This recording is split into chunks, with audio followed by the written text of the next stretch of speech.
So let's play this from the beginning. Oops, I almost hit the wrong key. We're going to play this from the beginning and lead up to where we ended. An ongoing thing that we all need to work on together is solving this and what this is going to be. And I just noticed this hasn't caught up to what I'm talking about. The title. We need to work on the title. And for those of you that don't know Brandon Nelson is my go-to guy for titles. I will tell you that of probably about of my 35 publications, he's named about 10 of them. So, Oh, Brandon. so whenever you need a title, Brandon Nelson is your guy. Also a very talented composer. But anyways, let's get started here from the beginning. Let's give it a listen. Lori, I'm going to hit play here in a second, and then we'll give it a listen. Okay. Let's get started here from the beginning. Let's give it a listen. Lori, I'm going to hit play here in a second, and then we'll give it a listen. Okay. Let's get started here from the beginning. Let's give it a listen. Lori, I'm going to hit play here in a second, and then we'll give it a listen. Hang on. Lori, I'm going to start over again. I think with when you unmuted it, it created another loop here real quick. So let me wait for it to go away, and then I'll play it again. Okay, I've muted it now. Okay, let me give it a second, then I'll start it. Let me know when to unmute. Okay, go ahead.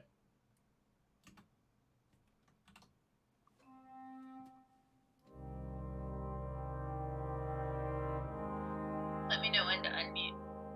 Okay, go ahead.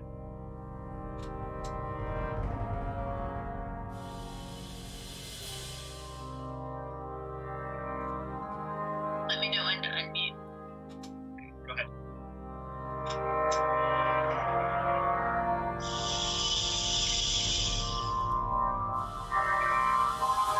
Let me know when to unmute. Okay, go ahead. Let me know when to unmute. Okay, go ahead.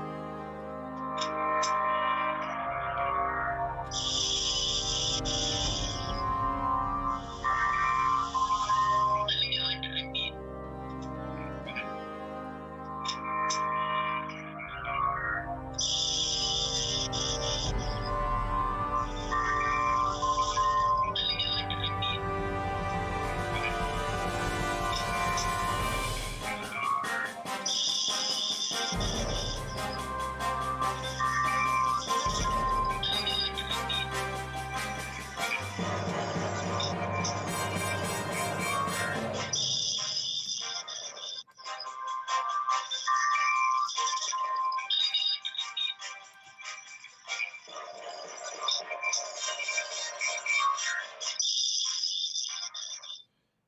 That let me know when to unmute. That definitely adds a little effect there that maybe we should add in the music. Robot. Let me know when to unmute. Let me know when to unmute. So this piece here can be a new electronic piece. That could be the title. Let me know when to unmute. Brandon, I think we've picked the title. Sorry. All right. So a couple of things that we probably should do is fill in some of these holes here, right here, or these gaps. So I was actually talking to a band director friend of mine today, Kenny Hoffman, and he mentioned to me, he was talking to me about doubling voices and what are some tips for doubling voices.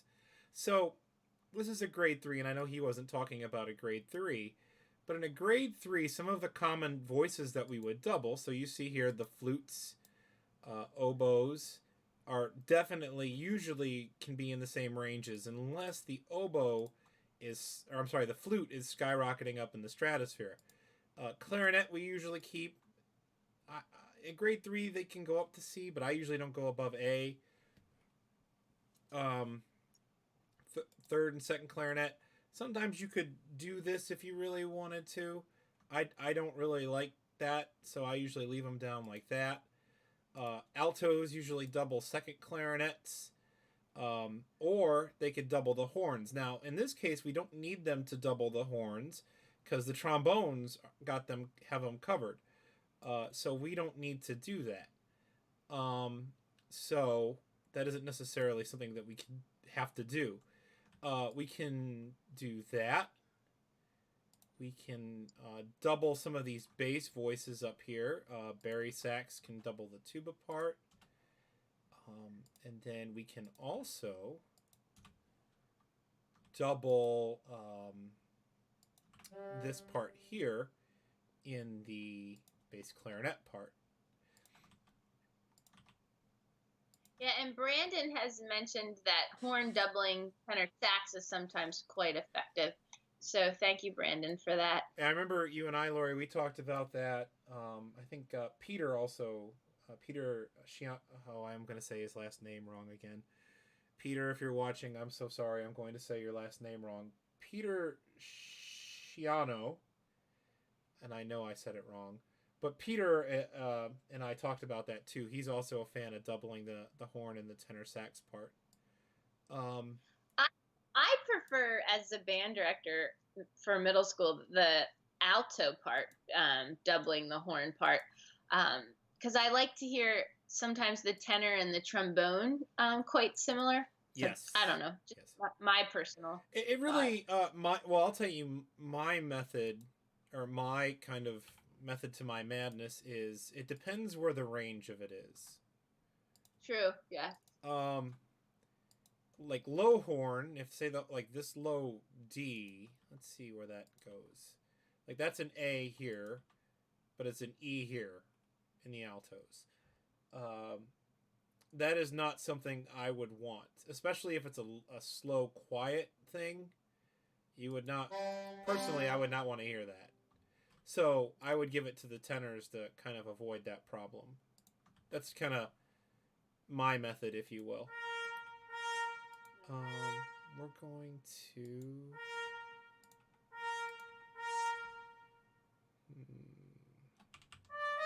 We're going to try some things. And sometimes, as I think I said this a few weeks ago, I'll hear things in my head, and I'll think that it's one of the best things I've ever written in my head. And then I'll listen to it and go, what in the world was I thinking?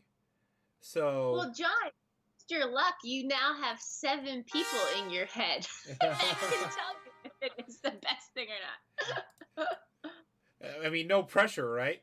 Right. No pressure. All right, so where are we going to take this? So we took this up to measure 27 last time. We had worked from 19 to 27, those 8 measures, and now we want to go beyond 27. Is there anything that you want to do before we take over at 27, John? I do want to kind of fill in this a little bit. And just so you all know, and I know I've said this on streams before, I literally have not touched this. I have not. I opened the file once to listen to it because I kind of had an idea that I was going to write in a separate file.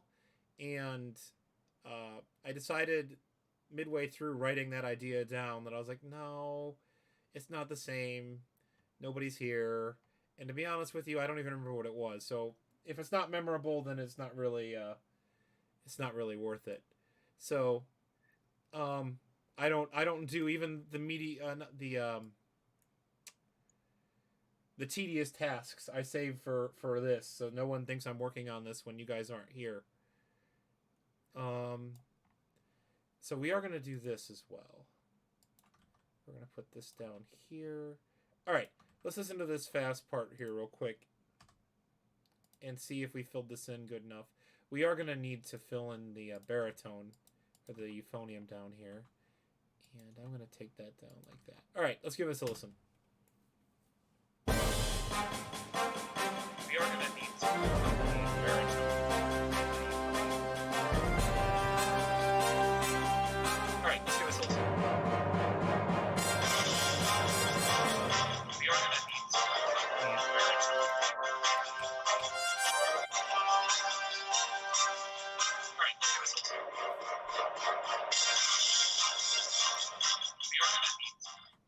So, what do we think about that? How are we feeling about that?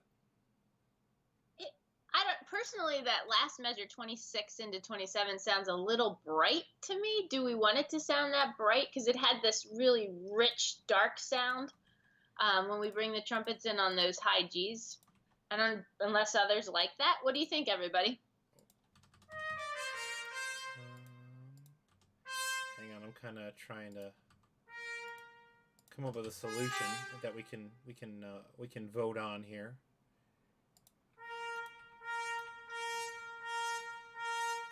And go ahead, Lori. Sorry, I'm just trying to write this before I forget okay. So Brandon said the vamps are pretty well set. Are you going to do an ABA theme over it? So he's wondering what's going to be coming, or the A theme anyway, he says. So I would, I mean, so at this point here, this is where A is definitely going to come in. Now, there are a couple of options that we can do with A at 27 as well. A, we can, with our, or I'm sorry, at 27, we can do like sort of like a percussion introduction into it. And I'm not even talking like a long thing. So here, just like a snare drum, and this again isn't going to necessarily be it.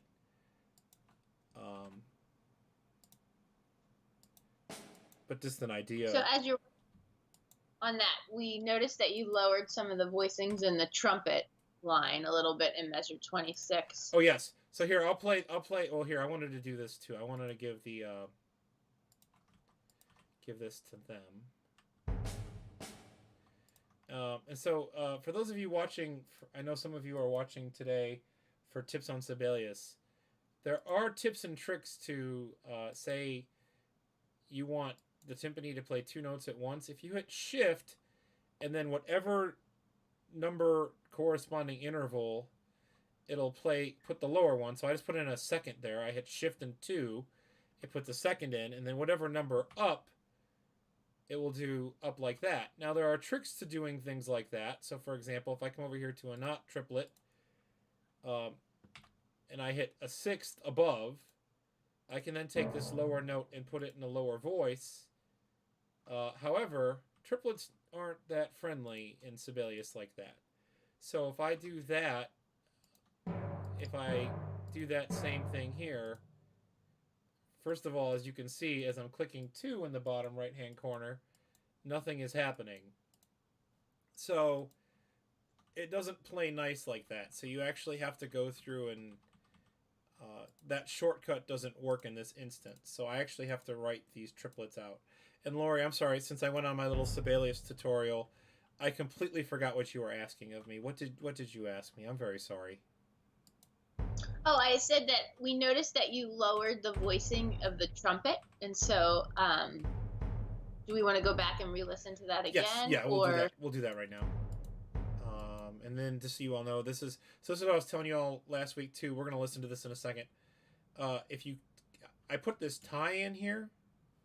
If we click this LV here in the inspector, it gives the let vibrate tie. So that is a new feature that Sibelius has added. All right, let's listen to this fast section real quick and see how we like these trumpets.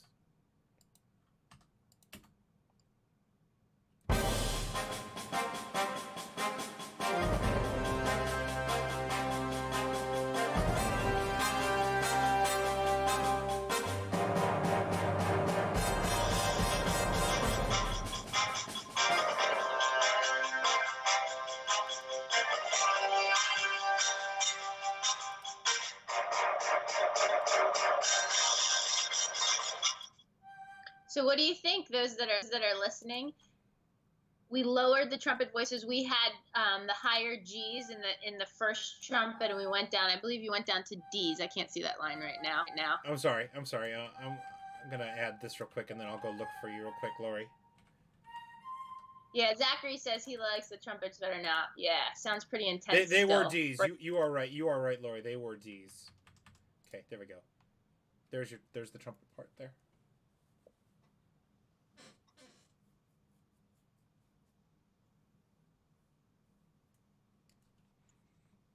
Okay. So what I did is I want to fill in this kind of drive with this oboe part.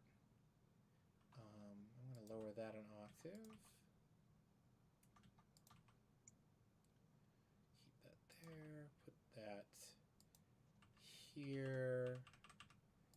And while John's doing this, those of you that have just tuned in for the first time ever, go ahead and comment so we know who's here. We have some repeating guests that keep coming back and that are helping us out so much, and we've had some new ones today too. So let us know that you're here. Yeah, please don't be afraid to say hello. Yeah, just say hello. You don't even have to comment musically. Just say, "Yo, I'm here," or "Hello." We don't even have to know you. You don't have to know Lori or I. You don't have to.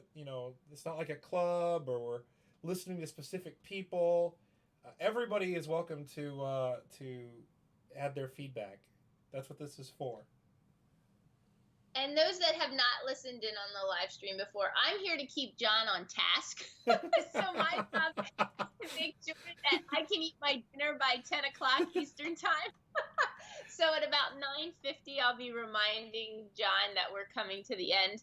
And we want to be wrapped up by 10 o'clock. And so our goal is each session to just do a few measures. We seem to be averaging about 8 measures a stream. So today our goal is to get to from 27 to about 35 or so. All right. We're going to listen to this fast section right here, and then we're going to move on because I am going to do... And John, or Brandon just commented that it is very hard to keep you on task, John. Yes, yeah. Brandon knows. Paying me the big bucks, Brandon. All right. 19 to 27, then we're going to move on.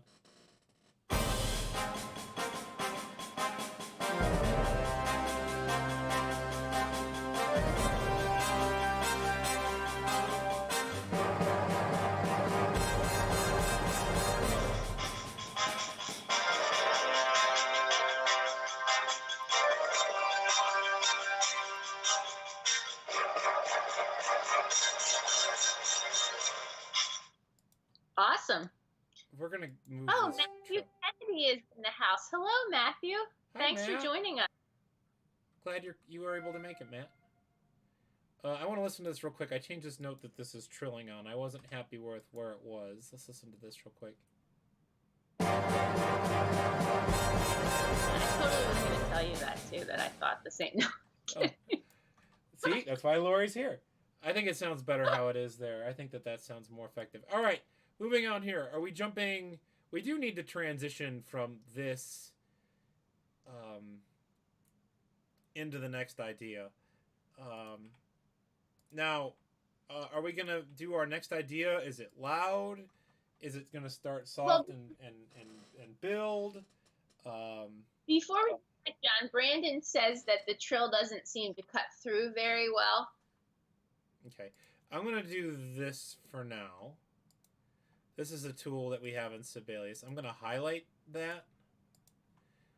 And I'm going to leave a comment. Great. That's a great idea. So, because I do want to move on and not harp on this particular spot.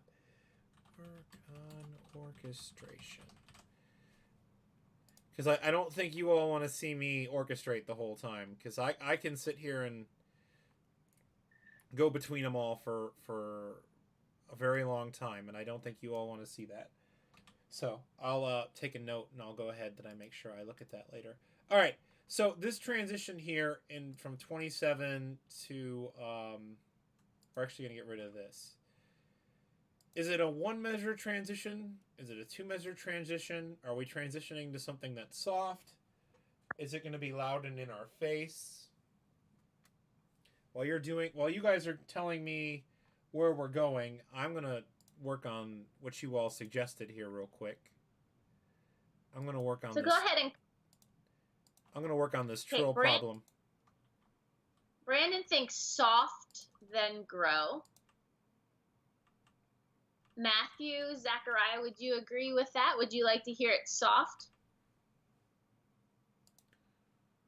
And 1 measure of percussion should be sufficient to transition in to the next part.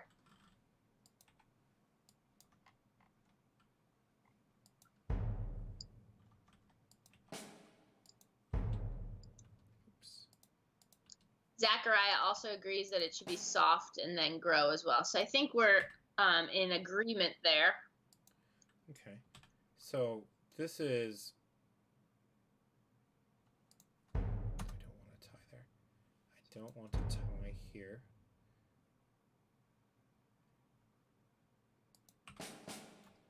And we're going to put that down there. And just so you know, for those of you watching for Sibelius tips, I'm going to play this, and I want you all to tell me what is wrong with... For example, what you see is not going to be what you hear in these two measures, and I want you to tell me, if anyone can tell me why they think that. So I'm going to play these two measures, and let's see if you can figure out what's going on. If anyone can tell me why they think that. So I'm going to play these two measures. Maybe that wasn't very clear. I'm going to try it one more time, now that I think that this will demonstrate it. And let's see if any of you have caught it.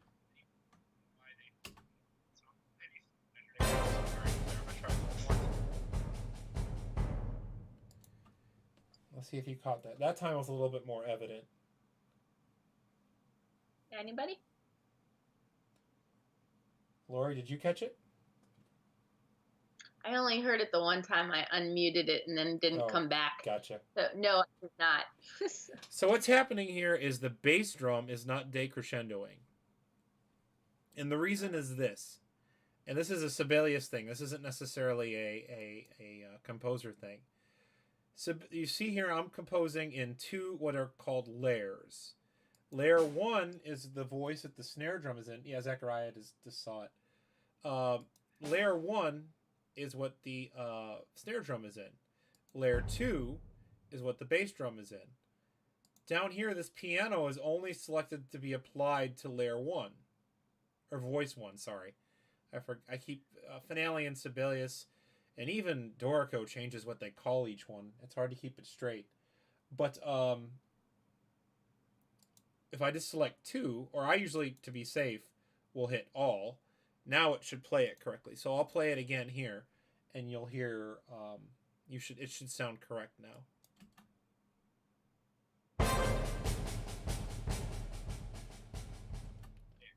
I'll play it again here, and you'll hear, it should sound correct now.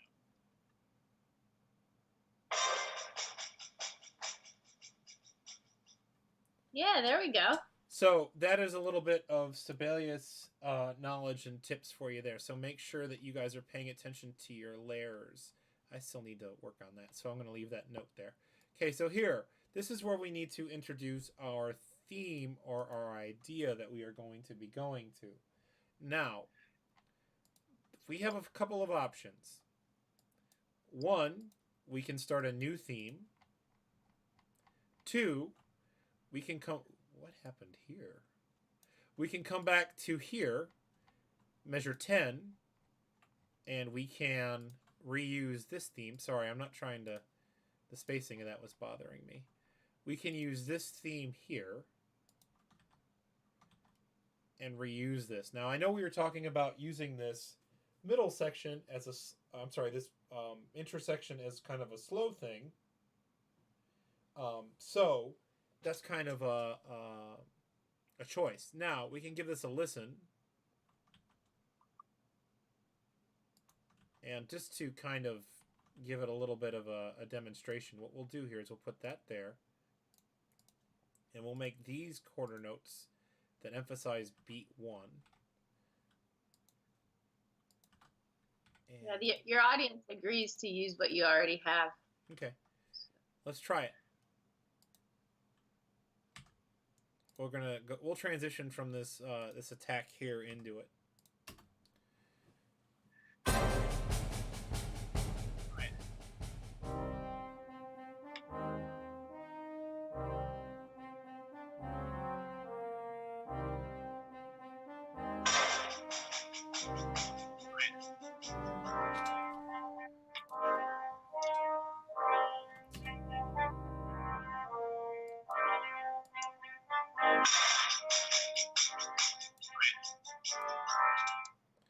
I have to be honest. I'm not a fan of using this here. Not there. Not here. I am a fan of using it later. I'm not a fan of it here. It isn't really a good fast theme. It isn't really going to get anyone's attention at this point. I mean, to be honest with you, it's lost my attention and I wrote it. So, um, I don't recommend it. Yeah. Brandon's suggesting using it in the slow section.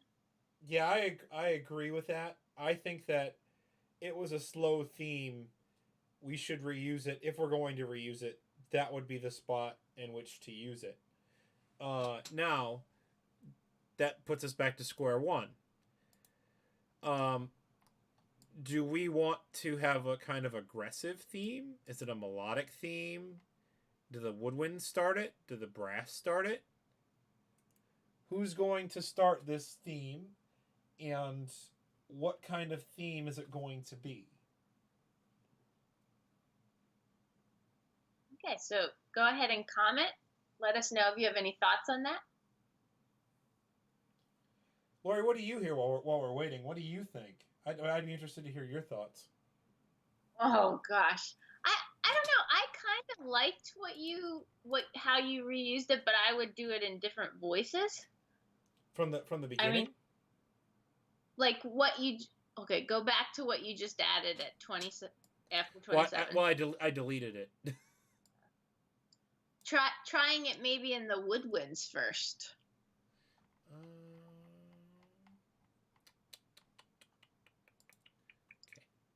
Brandon says a fast lyrical over the punchy ostinato. I think that would be interesting. He said, Zachariah says, I think it would be nice to have a soaring theme introduced by the brass. So here, let's try both of those ideas. And then I'll tell you what, let's try Lori's real quick first, and then we'll try both of those. So here, Lori, let's take this.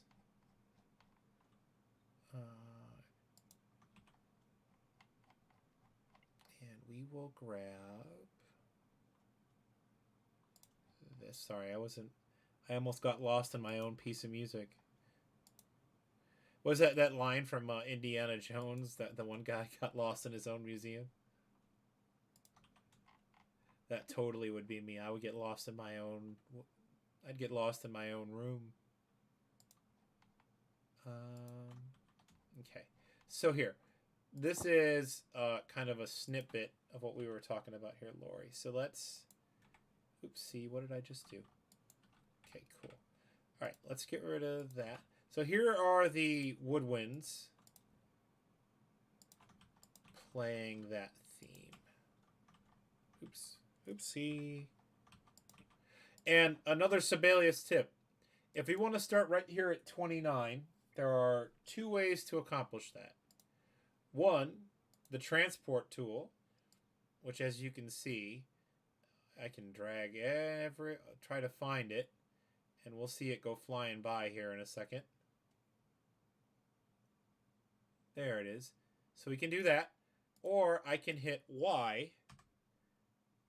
See, I selected the measure, and I'm hitting Y on my keyboard. And I think you can all actually hear it now that I have a new microphone. You probably can all hear me hitting that. I hit Y, and then I hit spacebar, and it'll play right where I've selected.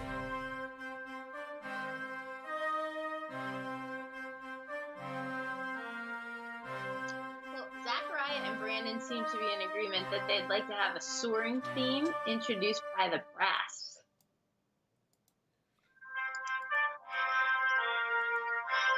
Well, Zachariah and Brandon seem to be in agreement that they'd like to have. Yeah, I don't like it. I hate it. See, and as I told you, that is part of the compositional process to be able to. To me, I think that is. To be able, I don't know how to word this exactly correctly, but to be able to look at something and say that's not good enough, I can do better, or to be able to look at it and say, yeah, it wasn't as good as I thought it was, is the difference between an okay composer and a great composer in my mind. And I'm not trying to toot my own horn here, but I think that is just kind of a composing tip, if you will, to be able to look at something and say that isn't it. I think that's the difference between good composing and not so good composing. But that's me. All right, So so let's start here at 29. Idea of a swing in the brass. Who's gonna have it? Trumpets or French horns gonna have the melody? Zachariah, let us know right now. Horn or trumpet? Who's got the melodic line? Or Matt? Matt, are you still here? Matt, what do you think? I know what Matt's gonna say because I know what instrument Matt plays. Brandon says horns. Oh, yeah, I should have known. Brandon plays the French horn. Okay. Okay, so we've got 3 people saying horn, and I say, and you could double with alto saxes. Well, we'll definitely cue it if we don't do that. But we'll definitely they'll definitely have something. All right. So I need to remember here we are in G minor. And we'll try to jot down at least the theme. We may not finish the harmonization of it tonight, but we'll definitely get the theme in. We'll at least get that started here. So,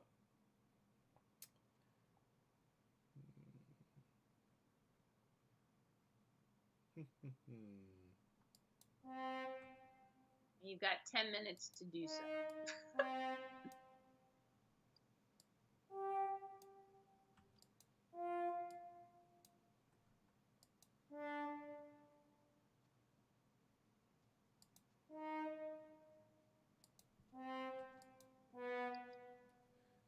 let's see how that turned out. I don't know how I feel about this.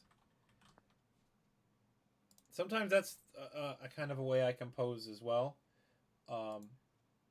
I will write something and it'll be at least a jumping off point. I'll go, oh, that's a good starting point. And then, like, for example, what I'll do is I may make this a triplet or an eighth note, like, for example, like that. So we'll see. Actually, I'm going to keep that because I think it's a good idea. And that being said, I'm going to do that. All right, here we go. Oops. So I made a mistake. So you all saw, I don't know if you all saw this. There was a green dotted line there. And I discussed this a few weeks back. The green dotted line tells you where you played from last. So you see there's the green dotted line here.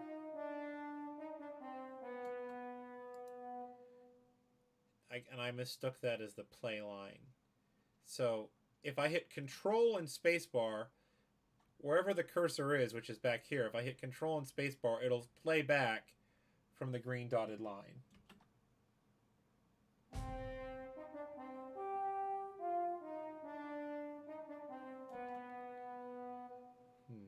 And I actually learned about this new tool, and here, just so we can all go back here.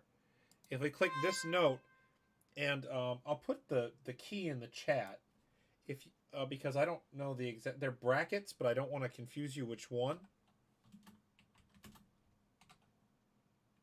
Oopsie, I almost typed the wrong one, as a matter of fact.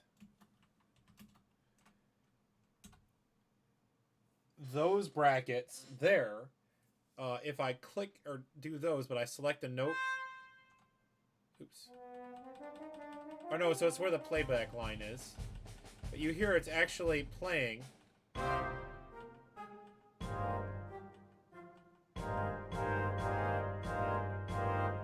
no, so it's where the playback line is. So you see it's actually stopping at each note so you can hear what the chord is under each note.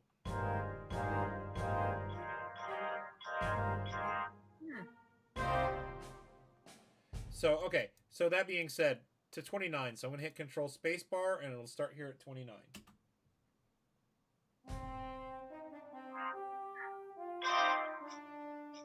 So, okay. So that being said, to 29. So I'm going to hit Control Spacebar, and it'll start here at 29.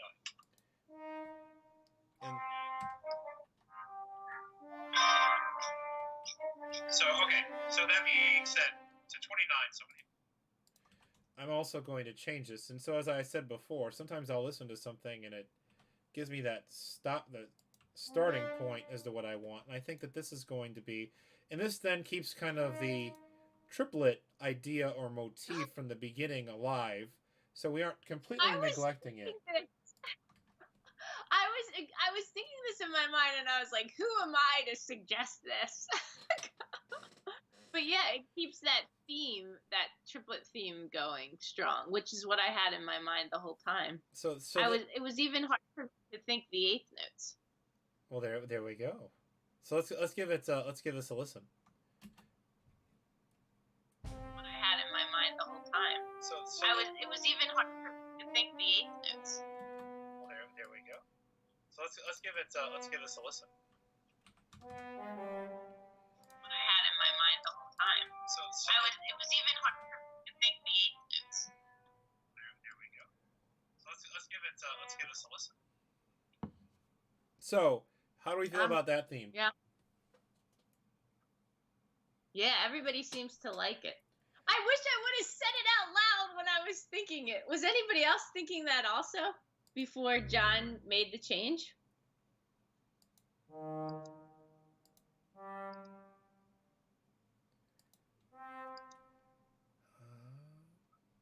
Yeah, everybody likes it. They dig it. They were thinking the same thing. Awesome. So we've got something. Now, should we think about articulations in here, John? Do we want it tongued? Are we thinking slurred? What are your thoughts on that? I'll come back to that. I heard at the moment the harmony underneath.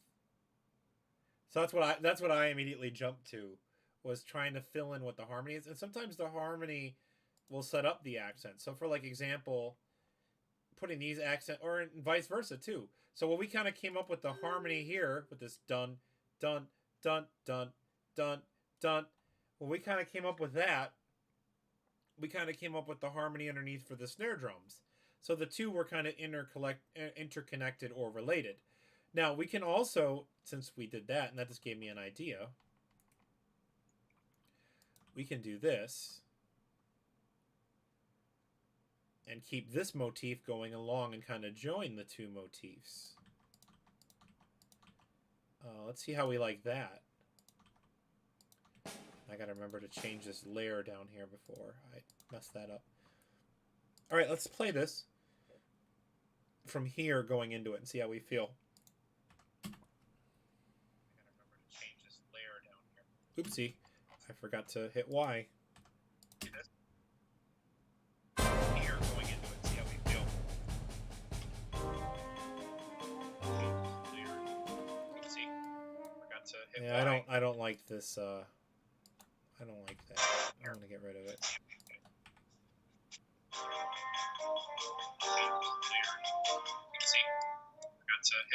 I don't like this. I do like the constant eighth notes underneath it, but I think the solution to this is to put a hi-hat down there. I think that's the solution. Now here's I know Brandon's going to be interested in hearing this, and I know I've talked about this before on a live stream. So this is the space for a hi-hat, but as you can hear and see, I'm clicking on it. I think you can all hear that on the microphone. Nothing is happening. So I have to go up here and change the note head here to a cross. And as you can see now, it gives me the hi-hat sound. So I'm going to do that, that, and that to get us to where we just were. And also, before I forget, it needs to be labeled.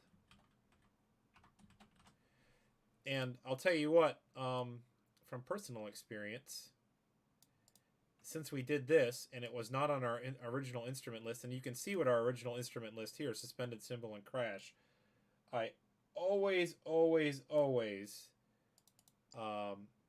go back and change it here in the list before I forget, because I will forget, and then I will send it to whoever's performing it, and they'll be like, hey, why didn't you label that? And I'll go, you're right, why didn't I label it? And it's because, as you can all see, I got distracted, and I didn't do it when I should have. So, that's why I always do that the second that I do it. So let's give it a listen here one more time now with hi-hat.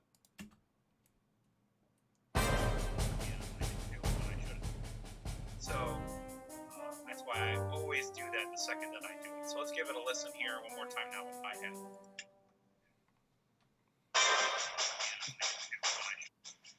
So that's why I always do that the second that I do it. So let's give it a listen here one more time now with hi-hat. Yeah, everybody seems to like that a lot better, John. Now, I don't know how I feel about this particular harmony being the way that we put it. I don't know if we need to just invert it. Let's try that. That's an inversion. Let's try the inversion.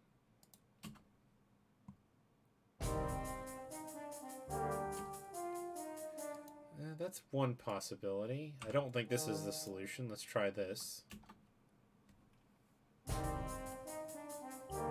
That is not the solution.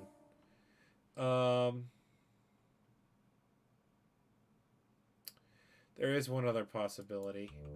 I don't think this is going to be good, but let's try it.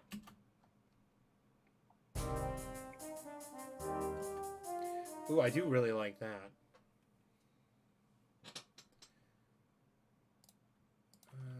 And then this would probably be where we go to that. Brandon's recommending pedal C with moving harmonies over it. So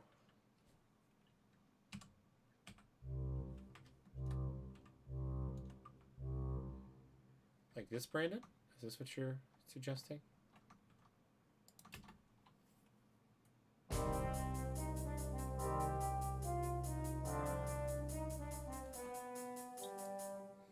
Ooh, I do really like that. And then here,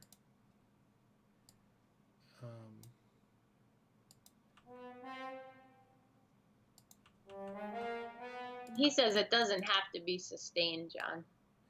I do kind of like that. I do kind of feel like it builds tension. And then what we can do is do this.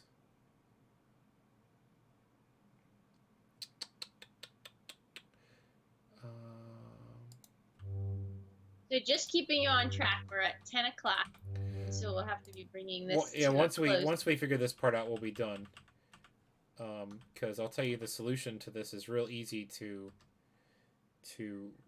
the next part of this is real simple, and I'll show you what it'll be in a second. But let's give this a listen to and see how we feel about it.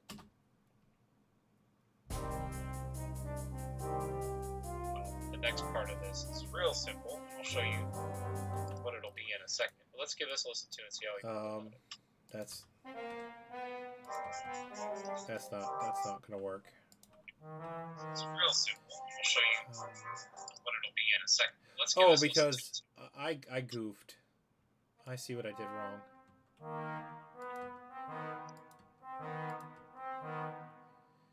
I see what I did.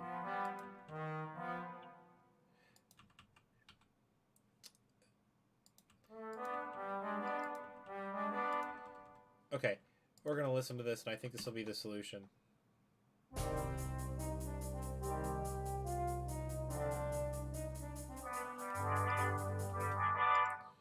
Okay, I do like that. This will be the solution. So, then...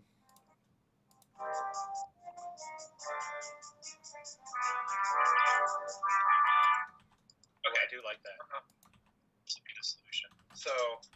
The solution is then to copy and paste that there, and then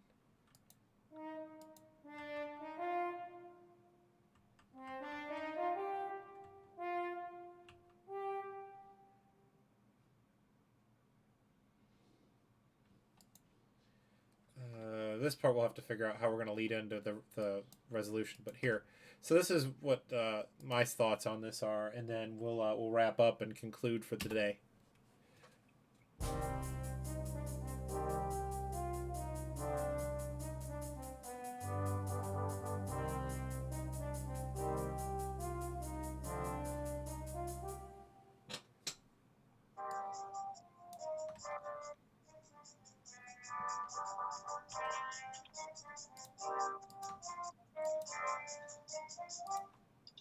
So that needs to resolve to something, obviously, which we can do later.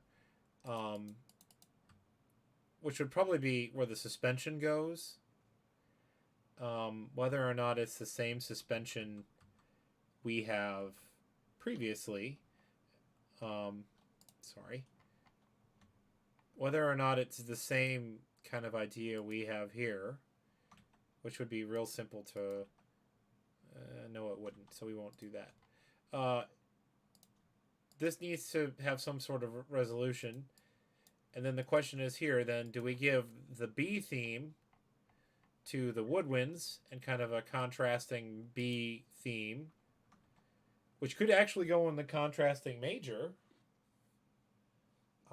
It could go into E flat for a couple of measures and then transition its way back to C minor. I don't know, food for thought. So I guess that is what you guys' homework is to figure out what the B theme is. Do we transition to a woodwind feature, or does it go to the woodwinds? Does this get louder? I mean, we obviously don't want to give away all of what we have yet, so that's kind of why we're starting here kind of soft, building into it. But where are we going next? Great. So things to think about. Definitely some things to think about. I think we've made progress. I mean, we've cleaned this up. I need to figure this out. Guys, full disclosure, I may work on this trill problem when you're all not here, because I kind of feel silly wasting all of yours time. But that will be all that I do, since this is editing something we've already done. I will just work on these 3 measures. That is it. I may add a suspended symbol into this, but that is it. Other than that, I will not touch anything without you all being here. So 29, we have our idea. We need a B theme, and that's our project for next week. Cool. Great work, everybody. Awesome. Before we go, Lori, do you want to tell everyone about the interview you did today? Oh, sure. Okay. So John had recommended me to Excelsior Music Publishing to do interviews of composers. And so today I was able to interview Valerie Laney Rowe, a new up-and-coming female composer for the company. And so we had about a 40-minute interview today where I got to ask her questions about her background, what brought her into music. She's a band director currently right now, teaching middle school band. And we talked a lot about that and how she got involved in composition. And she just actually started composing not too many years ago. And so she has her first 2 publications coming out in May. And so Excelsior is doing these composer live interviews. John will be coming up shortly in a few days as well. And so look for these online. You can check them out. It was a really neat experience to have the educator and the composer talking back and forth. They just so you guys know, they are on the Excelsior Music Publishing Facebook page. I don't think Valerie's is there yet, but hers is on YouTube. You can check it out. Also, Valerie's music is awesome. The live score play videos, you can actually go listen to them now. They are on the Excelsior Music YouTube page. So when you're done here, just YouTube search Excelsior Music Publishing. You can look through all our new publications for 2020. Oh, I'm going to say this wrong. 2020, 2021. You can go check them out. Valerie's got some good pieces coming out. Definitely check her stuff out. And then shameless self-plug. My stuff is there. So please check that out as well. However, thank you all so much for listening. Lori, thank you so much for keeping me on task. Oh, you're welcome. It doesn't, it's not a problem when I know I got to eat dinner. All right, guys. Thank you so much. We're going to sign off. I got to get Lori food because you all know how you get when you're cranky and hungry. I just said it wrong. But anyways, goodbye, everyone. Thank you so much for joining us. Thursday at 9:15 will be the next live stream. Thursday at 9:15. Thank you so much for joining us. Good night.